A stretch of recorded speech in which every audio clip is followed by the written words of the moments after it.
Pintu itu membatasi kita dari satu keberadaan yang sekarang sedang kita alami. Kalau kita berhasil membuka, kita akan berada di tempat yang lain.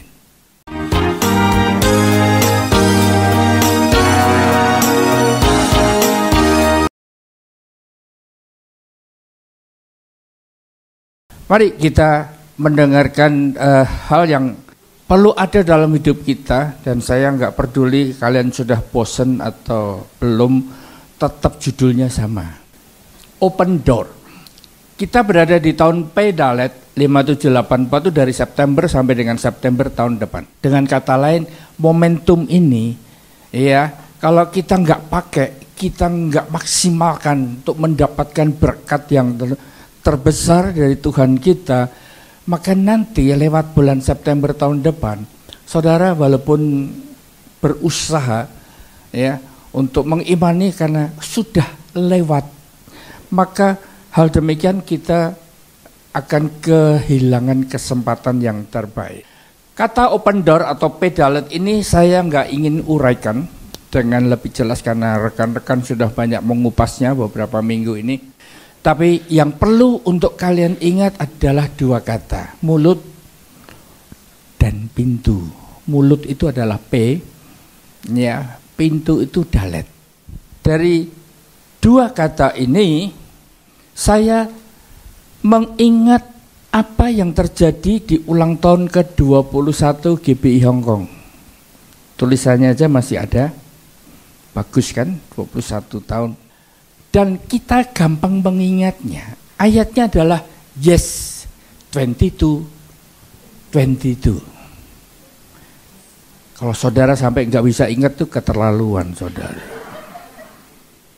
Aku akan menaruh kunci rumah Daud ke atas bahunya. Apabila ia membuka, tidak ada yang dapat menutup. Apabila ia menutup, tidak ada yang dapat membuka. Ini pada waktu ulang tahun kita ya, disampaikan oleh hambanya yang membawa ini sebagai oleh-oleh hasil pergumulannya waktu beliau ini datang ke Hong Kong. Saya ingatnya itu dia melayani di ibadah 1 pagi dan dia sampaikan ini, dan saya ingat benar nih ya, bahwa kita bisa mengimani sebagai keturunan Daud. Kan marga saudara nggak ada Daudnya kan. Tapi Daud itu dikenal memiliki DNA, doa, pujian dan penyembahan. Bukankah itu kita? Men? Nah, jadi kalau kita melihat kunci yang diberikan kepada Daud ini, kalau dia buka nggak ada yang bisa nutup, kalau dia nutup nggak ada yang bisa buka. Dan kalau itu diberikan pada kita, kembali kepada tahun ini, pedalet, kita memiliki mulut dan pintu. Mulut untuk membuka. Saudara, saya ingat waktu berada di Australia, anak saya itu punya satu alat ya, Google Wi-Fi, yang mana pada waktu memutar lagu di HP, maka alat itu bisa mengeluarkan suara seperti yang di HP-nya. Cuma bedanya dengan voice command. Voice command ini begini. Ya, "Hai Google, volume 60%." Kalau si HP saudara sekarang namanya Siri. Ya. Nah, hanya bedanya saya yang ngomong gak nurut. Harus yang ngomong anak saya perempuan. Dengan kata lain, yang punya kunci untuk membuat volume tadi naik turun hanyalah anak saya. Nah, kalau sekarang kembali kepada kita. Mulut kita ini ya akan bisa kita pakai buat membuka yang namanya pintu. Pintu ini gambaran seperti contoh di depan ini. Kalau kita ada di ruangan ini, kalau kita keluar nanti di situ, keluar dari pintu itu, maka saudara menemui yang tidak ada di sini. Setuju? Setuju ya? Di sana ada tahu goreng. Di sana ada buku yang tadi barusan saya ngomong. Di sini cuma ada satu. Nangkep saudara ya? Dengan kata lain, pintu itu membatasi kita dari satu keberadaan yang sekarang sedang kita alami. Kalau kita berhasil membuka, kita akan berada di tempat yang lain. Dan pada waktu kita berada di tempat yang lain, nggak sama dengan keadaan yang kita hadapi pada saat ini. Dari cerita ini, ya, saya ajak untuk saudara mulai membayangkan. Ternyata Tuhan memberikan kita mulut, ya, untuk bisa membuka pintu. Firman Tuhan katakan hidup dan mati dikuasai lidah. Siapa yang suka menggemakannya, itu akan memakan buahnya. Saudara, sadarkah kita? Tahun 2023, apa visi ya? Tema yang diberikan? Berulang kali kita memperkatakan itu. Kalau kita nangkep bahwa di Paydalet ini kita mau bangkit jadi pemenang, dan itu merupakan perkataan kita, maka pintu-pintu yang menutup saudara, menutup keberadaan kita pada hari ini, untuk kita bisa menjadi bangkit, menjadi pemenang, akan mulai terbuka, dan kita akan mendapatkannya. Amin. Bisa nangkep enggak ini? Saya tahu bahwa kita masing-masing punya pintu yang enggak sama. Pintu yang tertutup. Mungkin ada yang tertutup pintu keuangan. Habis terus tiap akhir bulan.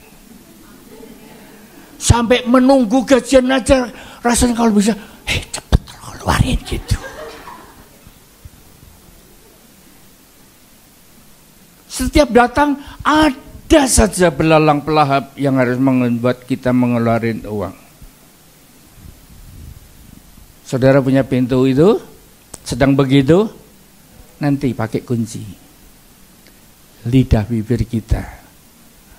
Ini ya, kita akan memperkatakan. Ada yang tertutup. Di dalam hal ini, aku ini kok jadi minder ya. Gabung di kul aja rasanya, aduh. Apalagi kalau sudah ditugasin suruh doa, aduh ampun, dah kayak mau nangis-nangis, saya doa aja nangis saudara. Nggak ada keberanian. Seakan-akan keberanian itu pintunya tertutup. Nah, waktunya untuk saudara pindah dari ruangan itu. Ya kan? Ada lagi yang pintu yang tertutup adalah hikmat. Aku nih baca firman. Rasanya balapan sama temen itu, ya, karena gemar membaca Alkitab. Ya. Jatahnya sehari, tapi baca yang nggak ngerti apa-apa. Lewat-lewat, lolos absennya bagus, tapi nggak dapat apa-apa. Kalau itu seakan-akan tertutup, minta sama Tuhan dengan menggunakan mulut kita. Maka hidup dan mati dikuasai lidah. Siapa yang suka menggemakannya akan memakan buahnya. Kalau seandainya mulut itu dipakai untuk berkata begini, lawang aku SD aja ya, barusan lulus, mana mungkin aku bisa ngerti firman Tuhan, maka saudara menutup pintu. Tapi kalau saudara berani berkata, Roh Kudus, kuasamu tak terbatas. Aku walaupun lulusan SD, ya, firman-Mu berkata, orang yang bodoh, ya, di mata Tuhan dipakai untuk mempermalukan orang yang berhikmat. Itulah kunci kita pakai membuka pintu tadi dengan memperkatakannya. Amin. Amin. Siapa yang nggak ngerti angkat tangan? Siapa yang nangkep angkat tangan? Masih ada yang nggak angkat tangan. Siapa yang bingung angkat tangan? Udah, nanti tanya sama Gembala Kul. Kalau Gembala Kul nggak ada, laporin ke saya. Ya. Ini gambaran daripada pedalet, open door, yang mana Tuhan memberikan kita kunci, yaitu mulut kita untuk berkata dan membuka pintu yang menahan berkat. Itu turun atas setiap kita. Jangan lupa, setiap kata sia-sia yang diucapkan orang harus dipertanggungjawabkannya pada hari penghakiman. Karena menurut ucapanmu, engkau akan dibenarkan, dan menurut ucapanmu pula, engkau akan dihukum. Kadang-kadang manusia menggunakan mulut itu enggak pas, saudara. Dari mulut yang sama bisa keluar berkat, bisa keluar kutuk. Sehingga kalau kita menemukan ya dari sumber yang sama ini kok bisa tercemar dengan kata-kata seperti itu, minta Tuhan cabut seakar-akarnya. Karena itu enggak harusnya ada di dalam sumber, yaitu hidup kita ini keluar kata-kata yang kotor. Terutama yang sudah menghadapi kondisi yang berulang-ulang terjadi dan mengganggu kehidupan kita. Maka kadang-kadang tanpa sadar ya, kita mengeluarkan kata-kata yang sia-sia. Punya anak, aduh rewel terus.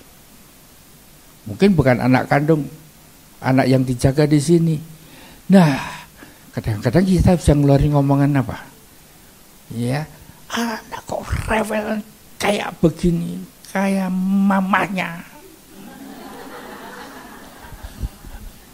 Itu kata sia-sia loh. Dan apa yang terjadi? Mama sama anaknya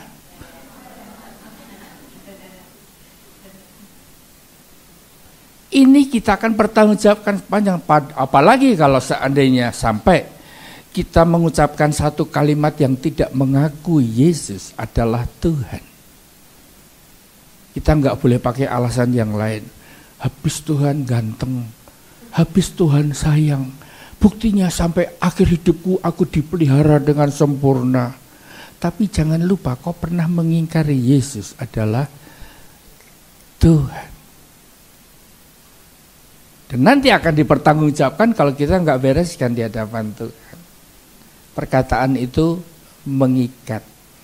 Nah, perkataan itu membuat kita punya hubungan, ikatan yang nggak bisa kita lepaskan begitu saja. Seandainya saudara berangkat ke Hong Kong, masih single tapi punya pacar, dan saudara berkata kepada sang pacar, Mas, tunggu ya, aku tak ngumpulin duit, nanti tanah yang sudah kau beli, aku yang bangun. Disitulah kita berdua, seperti di awan-awan yang permai. Tidak ada yang mengganggu lagi kita.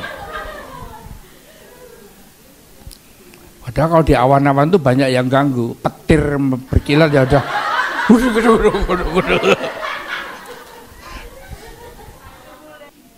Kalau sudah memperkatakan seperti itu dan kemudian di sini saudara ketemu lengcai, saudara pasti tetap ditunggu kok.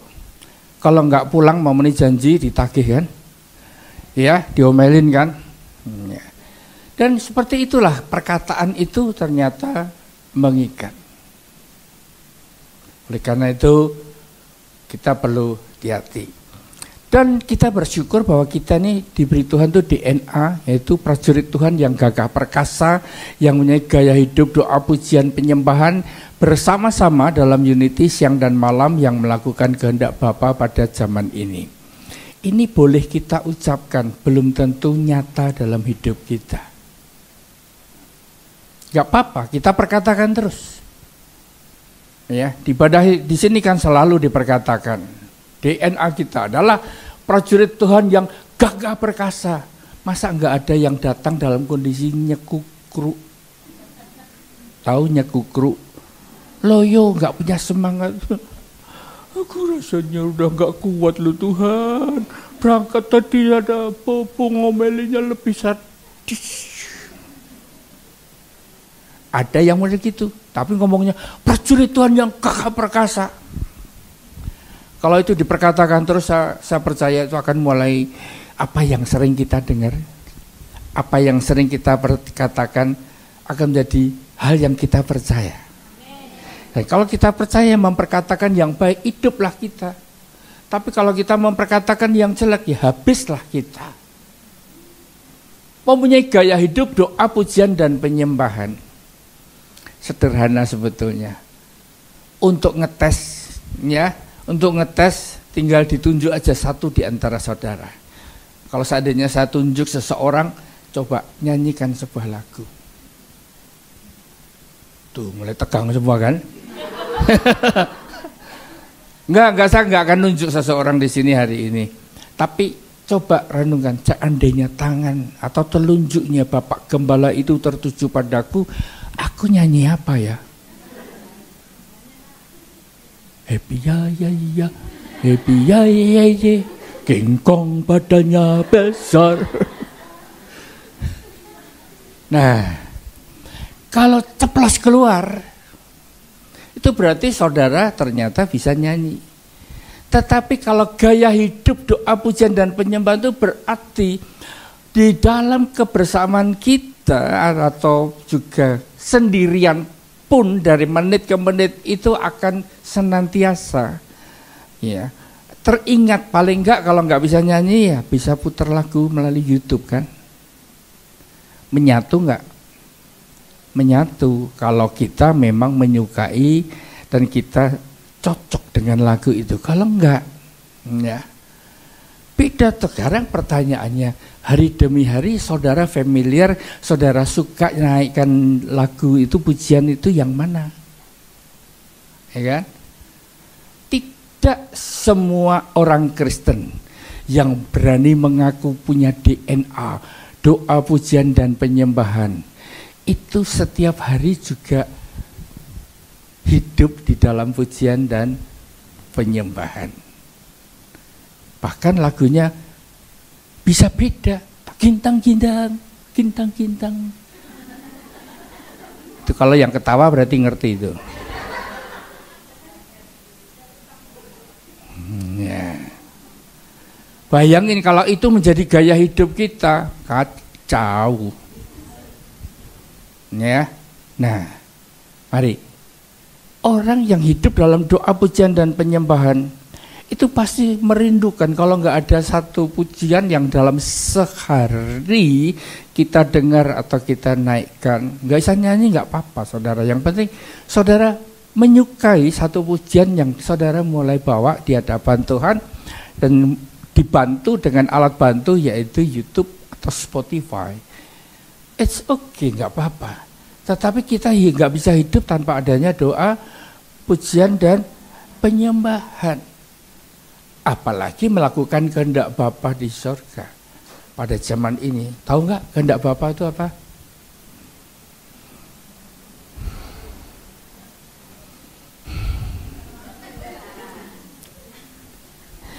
Iya, sederhana aja, bocoran ya, Bapa, Anak, dan manusia kan.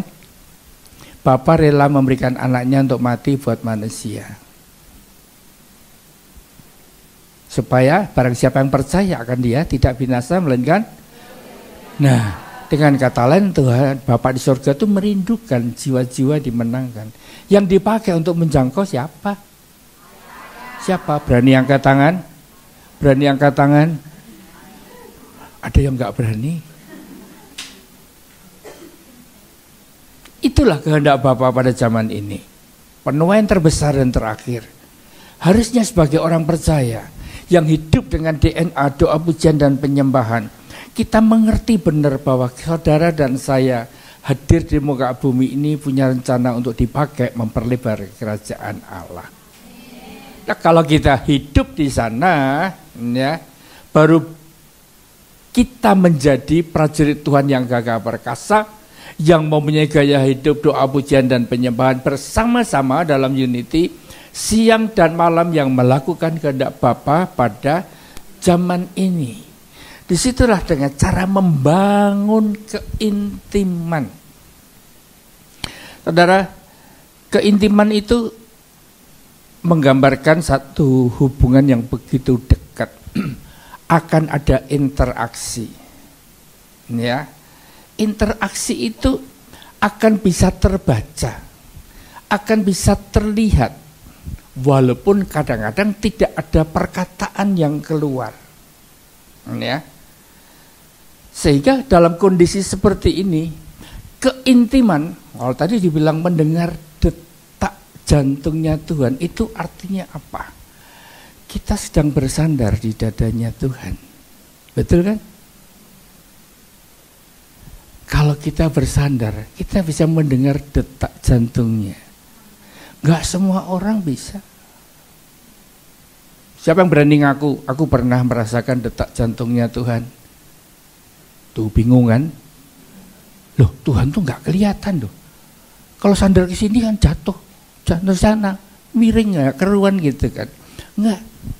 Tetapi interaksi yang menampakkan keintiman itu akan bisa dilihat, akan bisa dibaca, akan bisa ditemukan di dalam kehidupannya hari lepas hari. Saya ambil contoh. Kalau saudara terima telepon, kalau saya melihat ada satu anak terima telepon, ya. Dari situ saya bisa nangkap, walaupun nggak tahu siapa yang telepon. Menangkap itu adalah hubungan kamu dengan orang yang telepon. Kalau telepon majikan, ya tegak itu kan. Ngaji, hoa. Tapi kalau sudah ditelepon, terus pamit, seyo. Tahu seyo? Oh, tahu juga ya. Langsung minggir, cari tempat. Kalau bisa sembunyi. Dan pada waktu di ujung sambil bersandar di tembok.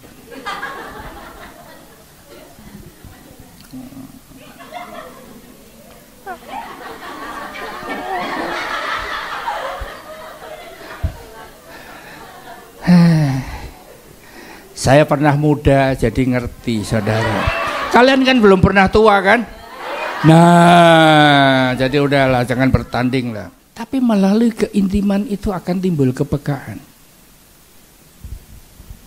Timbul kepekaan. Kalian pun kalau intim dengan majikan di rumah, ya, kalian akan memiliki kepekaan. Ini majikanku ini kelihatannya marah nih, ya betul kan? Padahal nggak ngomong kan, nggak suka hati nih. Itu karena apa? Saudara sering bergaul dengan majikan di rumah. Tapi kalau saudara lihat Bapak Gembala marah kan belum tentu tahu kan? Karena kalian nggak ada dekat dengan kami di sini. Tapi yang tinggal di shelter itu pasti akan bisa lebih dekat hari demi hari dengan kami. Dan saya juga ngerti, ini anak ini malas apa enggak? Kebaca kan? Kebaca ya? Kalian sadar kalau sedang malas? Sadar kalau sedang rajin? Ya, rajin dibuat-buat? Nggak ada kok, yang dibuat-buat nggak ada di sini. Semua anak-anak saya ini wajar-wajar saja. Ya, nah kepekaan itu akan muncul. Begitu pula kalau intim dengan Tuhan, itu kita akan memiliki kepekaan bahwa Tuhan ini disenangkan enggak? Ya. Tuhan sedang menegur atau tidak. Dan kita akan merasakan itu. Perkenanan Tuhan itu memiliki tanda, yaitu damai sejahtera. Ya. Sesuatu yang menjadi tanda bahwa Allah itu berkenan untuk hadir, Dia memberikan damai sejahtera.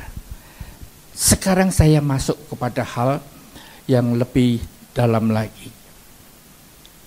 Pada waktu kita membangun keintiman, itu akan muncul rema.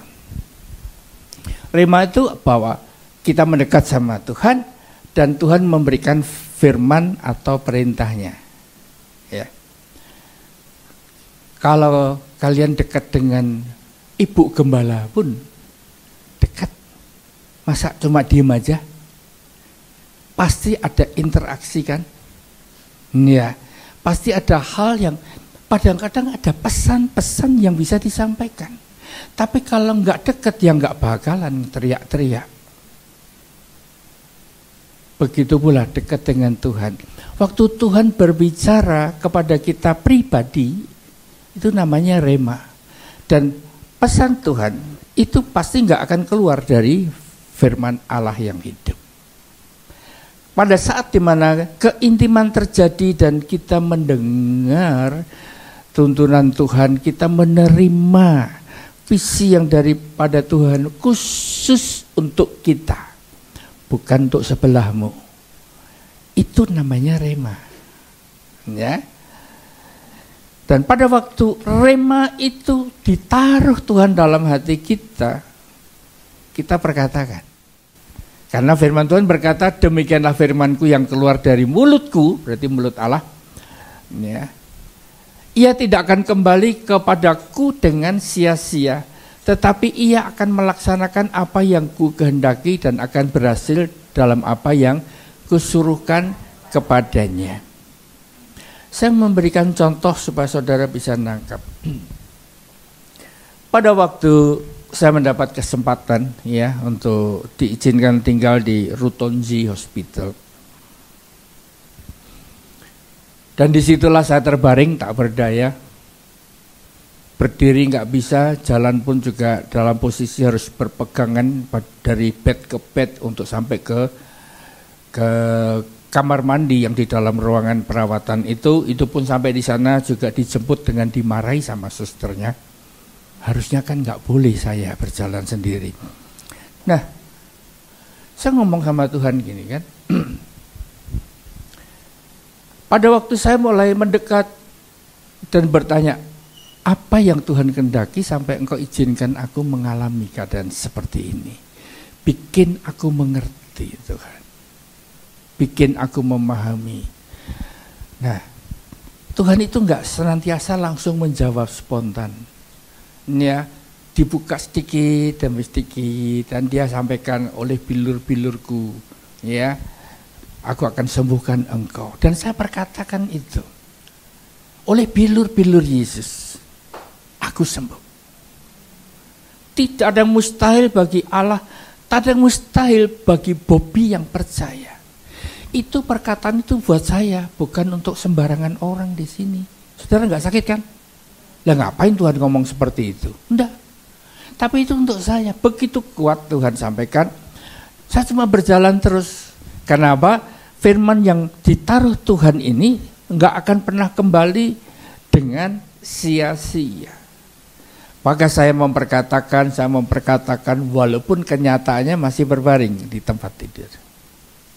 Saya terus memperkatakan hari kedua, ketiga, terus saya memperkatakan itu, saya terima sebagai rema yang dari Tuhan. Kenapa muncul rema? Karena saya membangun hubungan yang intim dengan Tuhan. Kemudian yang berikutnya adalah nasar. Siapa yang tahu nasar? Angkat tangan. Kok Nasaruddin? Bukan, nasar. Supaya saudara nggak bingung, ulangan 23 ayat 23. Gampang kan? Yuk, 1, 2, 3. Apa yang keluar dari bibirmu haruslah kau lakukan dengan setia. Sebab dengan sukarela kau nasarkan pada Tuhan Allahmu sesuatu yang kau katakan dengan mulutmu sendiri. Nasar itu berarti berkata-kata kepada Tuhan. Dikeluarkan dari mulutnya sendiri, bukan ngikutin apa kata orang. Ya. Dan itu dari mulut kita sendiri, dari hati kita sendiri. Kedekatan, keintiman yang dibangun membuat kita memiliki kepekaan dan kita menerima akan firman, janji Tuhan untuk kita pribadi. Dan pada waktu kita menerima janji dan membuktikan itu ya dan amin, kedekatan ini dengan Tuhan membuat kita bisa memberikan perkataan ya kepada Tuhan menjadi nasar. Dan semenjak saya ada di Tonji itulah saya punya nasar kepada Tuhan berbunyi begini. Tuhan, aku mau hidup. Karena banyak orang yang sakit begitu itu mati, saudara. Aku mau hidup. Kemudian yang sehat, kalau dari sakit itu banyak yang mengalami kondisi fisik yang terganggu. Saya hanya berkata, aku mau hidup, aku mau sehat. Berhenti sampai di situ? Enggak. Hubungan intim dengan Tuhan itu senantiasa endingnya hanya untuk menyenangkan hati Tuhan. Ingat ya. Jadi kedekatan kita, keintiman dengan Tuhan itu kita akan menerima banyak hal yang bersifat pribadi, ya bahkan rahasia untuk diri kita pribadi. Tetapi waktu kita memperkatakan dan melihat buktinya dan kita berjanji kepada Tuhan, ya, itu kita harus lakukan dengan sungguh-sungguh, ya. Sebab dengan sukarela, ya, engkau bernasar kepada Tuhan, engkau harus lakukan itu dengan setia. Jadi, ya, rema dan nasar itu merupakan buah-buah keintiman kita dengan Tuhan. Orang yang intim sama Tuhan kalau nggak pernah dengar suara Tuhan ngomong aneh, nggak pernah dengar Tuhan menyampaikan sesuatu yang khusus buat kita aneh. Ya, ini merupakan hal yang bukan berarti setiap hari saudara membangun hubungan dengan Tuhan. Hari ini dapat rema, besok dapat rema, lusa dapat lagi rema. Enggak akan model begitu. Kalau enggak kita kayak model orang kayak apa ya, peramal atau dukun itu kan, dipencet langsung keluar gitu kan. Enggak. Tetapi yang jelas Tuhan tuh pasti akan bicara, enggak mungkin enggak. Ya. Dan kemudian pada waktu kita menerima kasih kebaikan Tuhan, namanya dibaikin teman aja kita kan bisa janjikan, aduh kamu baik banget ya sama aku ya, nanti kalau kamu pulang Indo aku tak bantulah ngantar kamu, biasanya barangnya kan banyak nanti tak temani gitu kan. Itu janji sama teman. Tapi sama Tuhan itu nasar. Dan keintiman dengan Tuhan itulah membuat nasar itu otomatis keluar. Dan biarlah nasar kita itu endingnya adalah untuk menyenangkan hati Bapa. Perkatakan, lakukan dengan setia. Pertanyaannya adalah, kalau saya nggak dapat rema, apa yang saya harus perkatakan? Betul kan? Ya doalah, minta apa yang kau kehendaki. Kalau saudara nggak minta, saudara berarti tinggal di ruangan yang sama, pintu itu masih tertutup. Maka mulai perkatakan. Pada waktu kita minta, permintaan kita ini jangan keluar dari jalur hatinya Bapa di surga. Tuhan, aku minta kaya supaya aku bisa beli iPhone 15. Cuma sampai di situ. Ya. Tadi waktu saya berkata sama Tuhan melalui nasar, Tuhan aku mau hidup, aku mau sehat. Ada kalimat berikutnya, jadikan aku berkat. Artinya kalau saya masih hidup, ada orang butuhkan berkat, ya aku harus siap.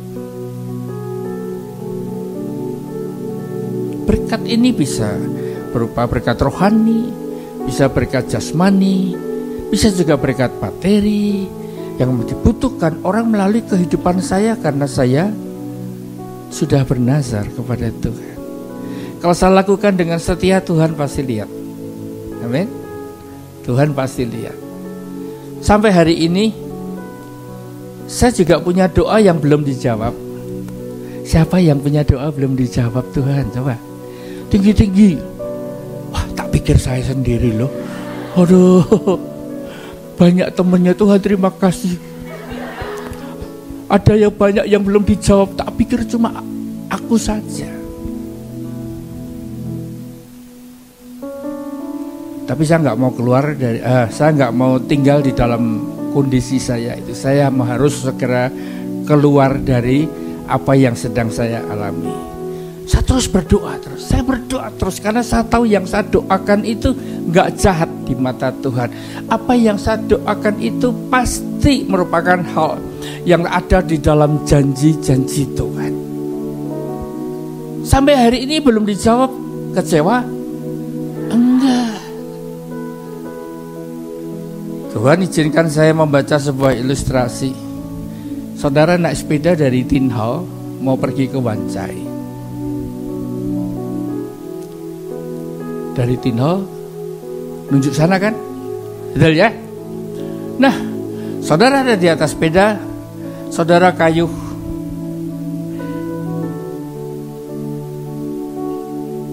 Baru sampai di kolam renang Victoria berhenti. Nyampe enggak Wancai?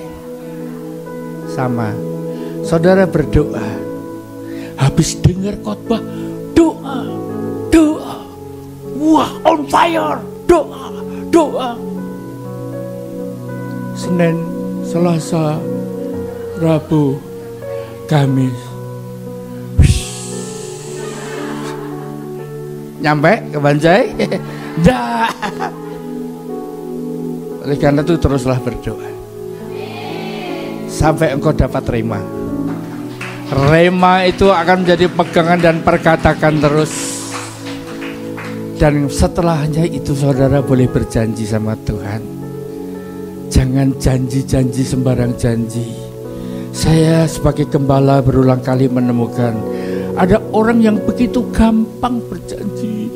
Pak Pendeta, kalau aku nanti sembuh, aku mau melayani Tuhan.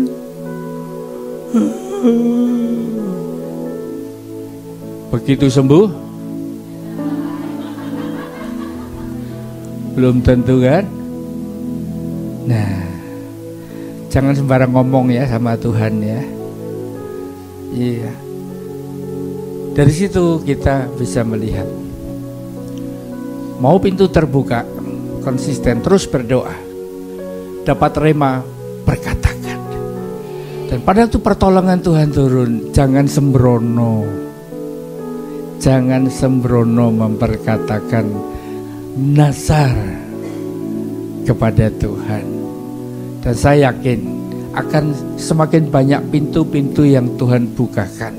Waktu utang saudara nanti lunas, bahkan Tuhan mulai memberkati dengan caranya yang ajaib, maka berkat itu engkau pakai melewati pintu. Pintu ke sana itu adalah hidup untuk mempermuliakan Tuhan.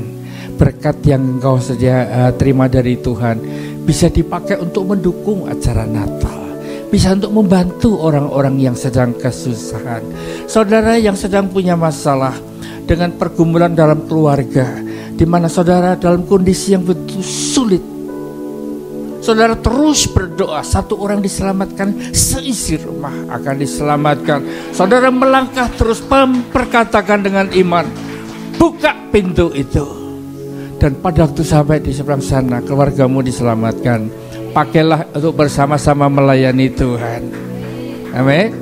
Amin. Tundukkan kepala kita.